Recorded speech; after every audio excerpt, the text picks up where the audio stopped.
ساکنان مومن‌آباد به پایگاه خبری بامداد یک ویدیوی کوتاه از محله صدمه پرقربانی روز 22 می در روی کولاب مومن‌آباد را که باعث مرگ 6 عضو یک خانواده از دهه فیروزبای جماعت باغگاه نویه مومن‌آباد شد فرستادند.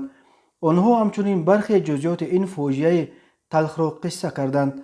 طوری قبلا خبر دادیم روز 22 می 6 عضو یک خانواده، یک مادر با 2 پسر و یک دختر و کلین و نبیره افسالش هنگام به توی رفتنشان در روی کولاب مومن‌آباد بر اثر به ماشین بارکش برخوردن ماشین جان باختند. به گفته ساکنان مومن‌آباد، فرهاد نظری سال تولدش 1984 که در این صدمه همراه زن و فرزند افسالش جان داد، تازه روز 9 می از روسیه برگشته بود. در صدمه همچنین برادر او دلشاد نظری سال تولدش 1983، یک خواهر و مادرش خدیجه نیز به هلاکت رسیدند. همسوبتان بامداد گفتند که این حادثه در حدود نویه مومن‌آباد در موضع طالع روی داده است.